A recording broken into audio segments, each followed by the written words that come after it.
जय हिंद दोस्तों, मैं हूं अमन उपाध्याय। इतिहास रिवीजन सीरीज में आपका स्वागत है। आज का टॉपिक है मुइजुद्दीन मोहम्मद गोरी।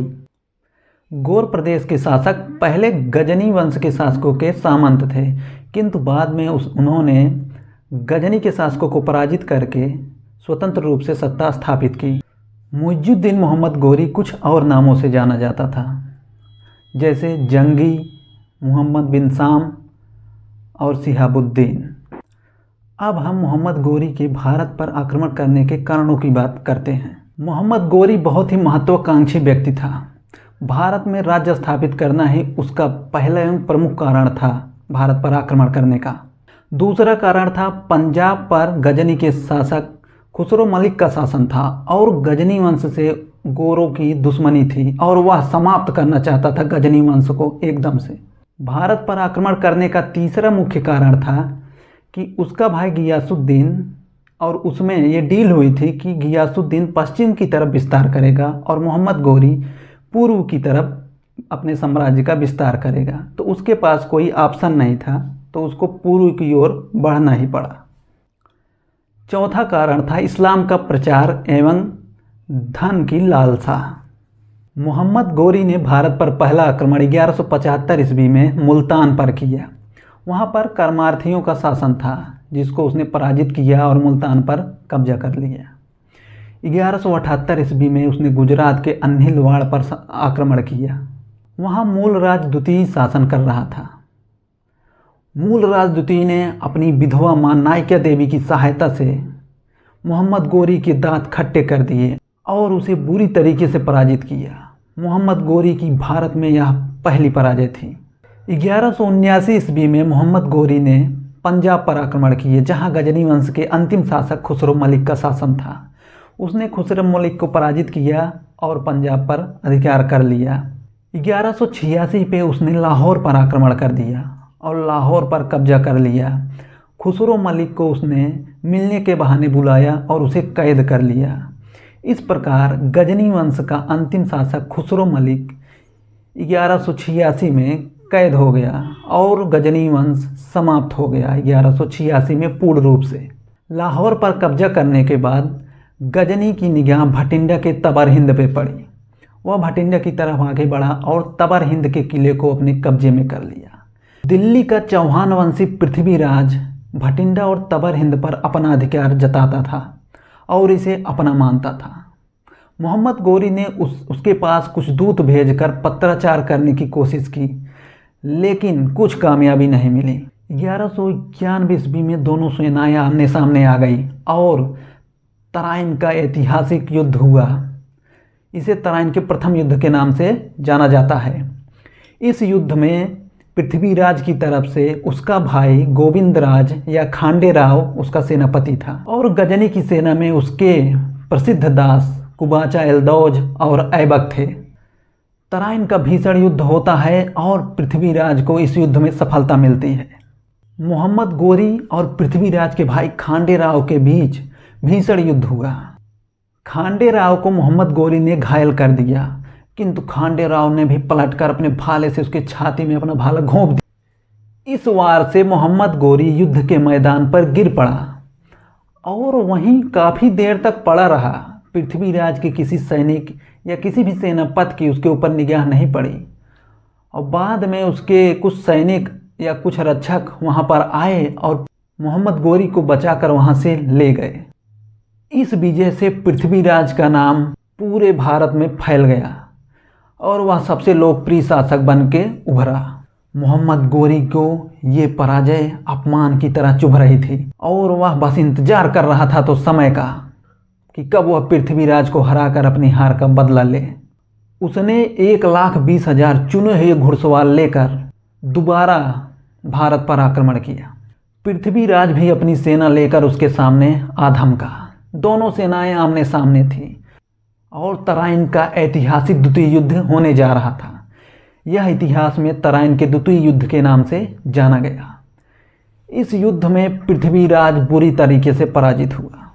मोहम्मद गोरी की विजय हुई। यह कोई साधारण युद्ध नहीं था, यह कोई साधारण परिणाम नहीं था। इस युद्ध का परिणाम बहुत ही भीभत्स होने वाला था। यह युद्ध परिवर्तनकारी था। यह युद्ध एक युग का परिवर्तन था। यह युद्ध एक युग की शुरुआत थी। हिंदुस्तान के इतिहास में पहली बार ऐसा था जब कोई मुस्लिम शासक या बाहरी आक्रमणकारी भारत के बीचों बीच आकर एक सत्ता की स्थापना कर रहा था, एक साम्राज्य की नींव डाल रहा था। ये भारत के इतिहास में पहली बार हो रहा था। इसलिए इस युद्ध को हम एक ऐतिहासिक एवं युग परिवर्तनकारी युद्ध कहेंगे। तराइन के द्वितीय युद्ध में विजय प्राप्त करने के बाद मोहम्मद गोरी वापस लौट गया था। वह दोबारा 1194 ईस्वी में जयचंद के लिए वापस आया। 1194 ईस्वी में चंदावर नामक स्थान पर पृथ्वीराज की सेना और जयचंद की सेना आमने सामने थी। जयचंद गाहलवाड़ वंश का शासक था, जो कि उस समय उत्तर भारत में सबसे शक्तिशाली शासकों में जयचंद को ही गिना जाता था। तराइन के द्वितीय युद्ध में जयचंद ने पृथ्वीराज की सहायता नहीं की थी। 1194 ईस्वी में जयचंद और मोहम्मद गोरी के बीच भीषण युद्ध हुआ। मोहम्मद गोरी घुटना टेकने ही वाला था। इसी बीच एक तीर आकर जयचंद की आंख में लगा और वो वहीं युद्ध के मैदान में गिर के मर गया। और राजा के मरते ही सेना युद्ध करती ही नहीं थी। पहले ऐसा ही होता था, राजा जैसे ही घायल होता था या मर जाता था, सेना तुरंत भागने को देखती थी, युद्ध ही नहीं करती थी। जयचंद की मृत्यु होते ही सेना भागने लगी और गोरी ने इसका पूरा फायदा उठाया और उसके सैनिकों ने दौड़ा दौड़ा के जयचंद के सैनिकों को काट डाला। चंदावर की विजय के बाद मोहम्मद गोरी अब एक बड़े भूक्षेत्र का स्वामी बन गया था भारत में। कन्नौज से लेकर बनारस तक, दिल्ली, अजमेर अब उसके कब्जे में थे। लेकिन मोहम्मद गोरी ने बहुत ही दिमाग से काम लेते हुए जहाँ भी विजय प्राप्त की, वहाँ के लोकल शासक को उस गद्दी पर बैठाया ताकि वहाँ की जनता संतुष्ट रहे और कोई भारी विद्रोह न कर दे। ये उसकी बहुत ही बड़ी चाल थी। पृथ्वीराज और जयचंद को पराजित करने के बाद अब कोई भी बहुत बड़ा शासक बचा नहीं था जिसको मोहम्मद गोरी पराजित करता। उस समय के जो सबसे खतरनाक और विशालकाय शासक थे उनको वो पराजित कर चुका था। अपने विजित प्रदेशों को अपने गुलाम कुतुबुद्दीन ऐबक के हाथों सौंपकर वह अपने प्रदेश गोर लौट गया। अजमेर में पृथ्वीराज का भाई हरिराज बार बार विद्रोह कर रहा था। ऐबक ने उसके विद्रोहों को कम से कम 3 बार दबाया। तीसरी बार के बाद हरिराज को आत्महत्या करनी पड़ी। अब ऐबक ने दिल्ली और अजमेर पर अपना प्रत्यक्ष नियंत्रण स्थापित कर लिया था। 1195-96 में उसने बदायूं और बयाना को विजित किया और इसके पश्चात बहाउद्दीन तुगरिल ने ग्वालियर को जीता। 1197-98 में कुतुबुद्दीन ऐबक ने अन्हिलवाड़ पर आक्रमण किया जहां भीमदेव द्वितीय शासन कर रहा था। कुतुबुद्दीन ऐबक उसको पराजित तो नहीं कर सका, किंतु काफ़ी नुकसान उसने किया। फखरे मुदब्बिर बताता है कि कुतुबुद्दीन ऐबक ने मालवा भी विजित कर लिया था। 1202-3 ईस्वी में कुतुबुद्दीन ऐबक ने चंदेल शासक परमार्दी देव को पराजित करके कालिंजर, महोबा और खजुराहो पर अधिकार कर लिया। इस प्रकार एक बड़ा भूक्षेत्र अब तुर्कों के अधिकार में आ गया था। भारत में इक्ता प्रथा की शुरुआत मोहम्मद गोरी ने ही की थी। इक्ता वह होता था जो किसी सैनिक को या किसी सरदार को उसकी सैनिक सेवा के बदले एक भूखंड दिया जाता था जिसको इक्ता कहा जाता था। मोहम्मद गोरी के भारत के आक्रमणों का प्रमाणिक विवरण मिनहाजुद्दीन सिराज अपनी पुस्तक तबकात नासिरी में देता है। 1205 या 6 ईस्वी में मोहम्मद गोरी की दमेक नामक स्थान पर हत्या हो जाती है। नमाज पढ़ते समय खोखरों ने उसकी पीठ में छुरा घोंपकर उसको मौत के घाट उतार दिया। अब हम बात कर लेते हैं कि भारतीय शासकों की पराजय के क्या कारण थे या मोहम्मद गोरी की विजय के क्या कारण थे। जो भारतीय शासकों की पराजय के कारण थे वही उसका उल्टा उसके विजय के कारण थे।